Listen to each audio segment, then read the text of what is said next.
आइए आइए आइए, क्या है मुद्दा आपका सर इस बार चुनाव का?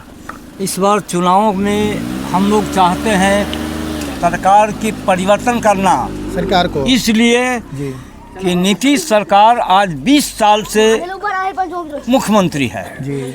शिक्षा खत्म हो गया, आपका ना शिक्षा खत्म हो गया? शिक्षा खत्म हो गया। आप एक चीज देखिए, एक मिनट, हाँ। आप ये देखिए कि कितनी ज्यादा बहालियां आई है। ओह, बहालिया से मतलब नहीं ना है जी। मतलब हमारे बच्चे से है। अगर आप 500 टीचर की बहाली कर दीजिएगा, बच्चा हमारा नहीं पढ़ेगा और मास्टर ठीक से नहीं पढ़ाएगा तो वो बहाली किस काम का है? उस आदमी अपने कुर्सी के लिए, जी। आदमी तो पॉलिटिक्स करता है अपने कुर्सी के लिए। इतने लोगों को वोट दिया, कितना लोग हमारा रिजर्व हो जाएगा। इसलिए नीतीश कुमार ने इस तरह का धंधा किया है। हम लोग चाहते हैं इस बार सरकार को परिवर्तन करना। आप पढ़े लिखे हैं? हम पढ़े लिखे ही नहीं हैं, हम प्रोफेसर थे कॉलेज में। कहाँ? सरकारी college, Ram Manohar Lohia college. Professor साहब? हाँ। कौन सा आपका इसमें मास्टर्स किस में था आपका? हैं? मास्टर किस में की? कौन से? हम जूलॉजी में थे। जूलॉजी के? हाँ। साइंस के प्रोफेसर? साइंस के। अच्छा, समझ गए? जी जी। और आइए बैठिए बैठिए जी। आम लोगों का यार बैठिए। धारणा, ये गरीब बच्चा है। जी जी। ये गरीब बच्चा को अगर अच्छा एजुकेशन नहीं मिलेगा, इसके पास पैसा नहीं है जो ये बाहर भेज सके, जी। तो क्या करेगा? किसी कंपनी में जाएगा तो सीमेंट बाटू छड़ धोएगा जी। लेकिन पढ़ा लिखा अगर बीटेक रहेगा, एमटेक रहेगा या एमबीए करेगा तो फर्स्ट क्लास का। आप मेरी एक दो बात सुनिए प्रोफेसर साहब। हाँ, कहिए। कि जब नीतीश कुमार जी की सरकार आई तो उन्होंने गरीब बच्चों के लिए पढ़ने के लिए 4 लाख का स्टूडेंट क्रेडिट कार्ड भी देने का काम किया। ठीक है। तो अच्छी बात है ना ये? हाँ, ये तो अच्छी बात है। और उसमें भी जो है लोन फ्री है, वो लोन नहीं लगता है। लोन फ्री है। कितना अच्छा चाहिए। दूसरी बात, एक मिनट सर, कि जो उस समय जो स्कूल का ड्रॉप आउट रेट था वो बहुत ज़्यादा था, लेकिन अभी स्कूल से बच्चे बहुत जाते हैं, स्कूल में ड्रॉप आउट रेट बहुत कम चुका है और छात्रवृत्ति भी मिलता है महिलाओं को। जैसे जो छात्राएं के आप ये देखिए कि उनको 10,000 रुपया मिलता है मैट्रिक में। हाँ। फिर इंटर पास करने पर 25,000 15,000 वो सब है। हाँ। फिर ग्रेजुएशन करने पर 5,000 है। हाँ। तो लोगों को तो शिक्षा से जोड़ने की कोशिश है ही ना की गई है। लेकिन मास्टर का ये हाल है कि सवेरे 9 बजे आकर हाजिरी बनाना जी। और घर चला जाना, फिर 4 बजे आके हाजिरी बनाना, ये काम है। यही काम। अच्छा, इस बार आप खुद साइंस के प्रोफेसर साइंस हैं, के टीचर तो हम मैं हैं। आपको ये कह रहा हूँ कि अब तो बीपीएससी से आ रहे हैं शिक्षक, अब कहाँ से लाएं? ठीक है, बीपीएससी से आ रहे हैं, लेकिन आपका सिस्टम जो है नहीं है, वो पटरी पर नहीं आ रहा है। कैसे आएगा? जब तक सरकार इस पर कोई निगरानी कमेटी सख्त कार्रवाई नहीं करेगा। जी, आपको ये बात पता है सर हाँ। कि डीओ होते हैं, डिस्ट्रिक्ट एजुकेशन ऑफिसर, हाँ। ब्लॉक एजुकेशन ये ऑफिसर, सब चीज़ होता है। तो ये लोग काम नहीं कर रहे हैं ना, कुछ नहीं, निगरानी कोई नहीं आता है। सिर्फ मास्टर आएगा 9 बजे हाजिरी बनाएगा, चला जाएगा घरे, और फिर 4 बजे में आएगा, हाजिरी बनाएगा, चला जाएगा। ये गरीब बच्चा जी कहाँ से बीटेक करेगा, एमटेक करेगा? सरकार देती है ना 4 लाख। हाँ, तो वहाँ पहुँचेगा तब ना। अरे मैट्रिक पास करेगा बढ़िया से तब ना बीटेक एमटेक करेगा, इंटर करेगा तब ना करेगा। लेकिन वहाँ पहुँचवे नहीं करेगा तो क्या करेगा? सीमेंट बालू छड़ ढोएगा। देखिए, सरकार अपने हिसाब से काम कर ही रही है। कारण ये है कि वो डीओ साहब हैं, फिर बीईओ साहब हैं, हर एक लेवल पर तो टीम बनी हुई है ना। टीम बनी हुई है, लेकिन इस टीम का कंट्रोलिंग अथॉरिटी तो इसके लिए तो पूरा सेक्रेटरी भी है ना। तो कहाँ कुछ हो रहा है? सेक्रेटरी भी है, मंत्री भी है, कुछ भी नहीं हो रहा है। फिर भी नहीं हो रहा है। कुछ नहीं हो रहा है, कुछ नहीं। ये तमाम लोगों से पूछ लीजिए कि मास्टर 9 बजे आता है, हाजिरी बनाता है, घरे चला जाता है, और 4 बजे फिर आएगा, हाजिरी बनाएगा, घरे चला जाएगा। क्या नाम हुआ आपका सर? रामेश्वर प्रसाद। रामेश्वर प्रसाद। हाँ। अच्छा, समझ गए। एक तो हो गया ये एजुकेशन। जी। दूसरा दारू में पहले दुकान से, लाइसेंसी दुकान से दारू मिलता था, अब होम डिलीवरी हो रहा है। और कोई भी दिन पेपर में ऐसा नहीं है जिस दिन 200 लीटर, 100 लीटर, 50 लीटर दारू पकड़ाता तो है। आप जो है किन की सरकार बनाना चाहेंगे, बदलना चाहेंगे?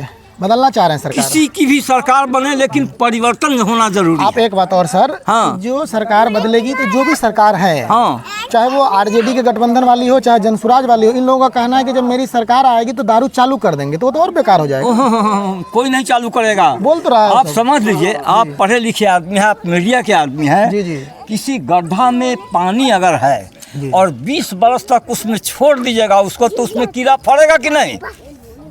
फड़ेगा कि नहीं? वो पीने लायक रहेगा?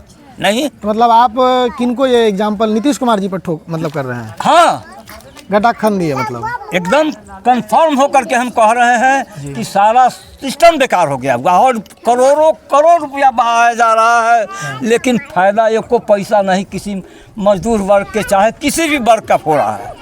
मनरेगा भी तो चलता है ना? मनरेगा भी चलता है, लेकिन अब कहिया चलेगा, क्या चलेगा? जीविका को भी ओहो, जीविका समूह है जी। तो सुप्रीम कोर्ट ने 2 सवाल किया था नीतीश कुमार से कि आप जीविका दीदी को 10,000 रुपया जो दे रहे हैं तो उसमें आपने पूछा कि ये कर्जा दे रहे हैं, सूद के साथ लौटाना है, एक।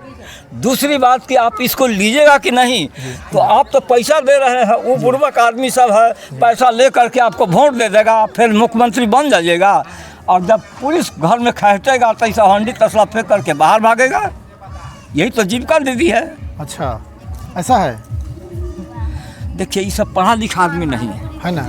और पढ़ा लिखा आदमी नहीं जो होता है वो अंधा की तरह होता है जी। और नेता जो होता है बहुत चालाक होता है, ये अपनी कुर्सी के लिए कुछ भी कर सकता है, कुछ भी। हमने कहा ना, एग्जाम्पल दे करके कहा कि 20 साल से मुख्यमंत्री है, लेकिन अभी तक कोई भी चीज़ सिस्टम पर नहीं आ सका। न एजुकेशन आ सका, न दारू आ सका, न जल जीवन आ सका, न जल जीवन हरियाली आ सका, ये और करोड़ों करोड़ रुपया चला गया इसमें, है ना? बिहार और भारत ऐसा देश है कि दुनिया में सबसे ज़्यादा कर्जदार देश हो गया है। हर व्यक्ति के ऊपर कम से कम तो 2000 का लोन हर व्यक्ति के ऊपर है। ऐसी सरकार रही तो फिर 5 साल में इंडिया गुलाम हो जाएगा, फिर वही अंग्रेज वाला उपाय हो जाएगा, लोग भागेगा घर में से। हम ऑथेंटिक बात कह रहे हैं, सही बात कह रहे हैं। जी, समझ रहा हूँ। आप नहीं बिलीव कीजिएगा कि I was that student who pass was 1 chance of medical exam. When you passed medical exam? हाँ, मैंने एक बार में हमने मेडिकल एग्जाम पास किया था, बिना ट्यूशन के, बिना कोचिंग के, बिना किसी। कौन साल में? वो बहुत पहले की बात है, बहुत पहले की बात है। आफ्टर दैट गार्जियन जब हमारे उसमें एडमिशन नहीं करा सके, डाइवर्ट कर दिया उनको कि 10 एकड़ ज़मीन बिक जाएगा मेडिकल में पढ़ाने पर, वो बुर्बक आदमी थे, नहीं समझे, छोड़ दिए। तब फिर BSc किए, MSc किए और कंपटीशन फेस किए, कमीशन फेस किया, तब टीचर बने, प्रोफेसर बने। हाँ, इतना सेक्रीफाइस करना पड़ा एक गलती के कारण। तो वो गलती इस बेचारे सबका साथ ना होना चाहिए। इस बच्चा में कौन बच्चा ऐसा टैलेंट नहीं होगा जो राष्ट्रपति, प्रधानमंत्री या बड़ा बड़ा अफसर नहीं बन सकता है? ये सब बन सकता है, लेकिन वैसा वातावरण तैयार होना चाहिए जिसके कारण ये बच्चा का एग्रीवेशन हो सके, है ना, विकास तो हो सके। आपको क्या लगता है कि आप जैसे प्रोफेसर साहब है, रिटायर हुए शायद, तो आप इस पर क्या कहेंगे कि अगर मोहल्ले से कोचिंग खोला जाए, मोहल्ला कोचिंग टाइप से, और लोगों को बैठा करके उसको जोड़ा जाए सरकार से, इस तरीके की कोई योजना है, तो उसको सुधारा जा सकता है क्या कुछ हद तक? अब ये हम फ्यूचर की बात कैसे कह सकते हैं, ये पॉसिबिलिटीज। लेकिन हाँ, एक चीज़ है जी, हम आपको बता रहे हैं जी, राजद वाले तेजस्वी जो है कहता है हमको 12 महीना चाहिए जी। ये 20 वर्ष रहा है, हमको 12 महीना दीजिए, हम 12 महीना में अगर नहीं सुधार के पटरी पर ला सके तो फिर हमको आप उतार दीजिएगा, है ना? ये गारंटी दे रहा है। और जब तक किसी चीज़ में परिवर्तन नहीं होता है तब तक विकास या कोई भी चीज़ नहीं हो पाता है। बहुत बहुत धन्यवाद सर। हमने आपको सारी चीज़ का निचोड़ कह दिया है। जी जी, समझ गए? जी जी। ये सारे पब्लिक लोग हैं, ये अंधा लोग है, क्या जाने गया। आप 10,000 रुपया दे रहे हैं तो क्या दे रहे हैं? लोग लाइन लगा करके पैसा ले रहा है, और कल होकर के आप खहटिएगा सूस के साथ, तब तक घर छोड़ करके हंडी तसला फेंकेगा, भागेगा बाहर, ये क्या करेगा? तो बूढ़ों के लिए भी तो वृद्धा पेंशन और ये सब तो। हाँ ठीक है, वृद्धा पेंशन अब न लागू हुआ है 1100 रुपया, पहले 400 रुपया देता था बेंचोर, 400 रुपया में तो सब्जी भी नहीं होता।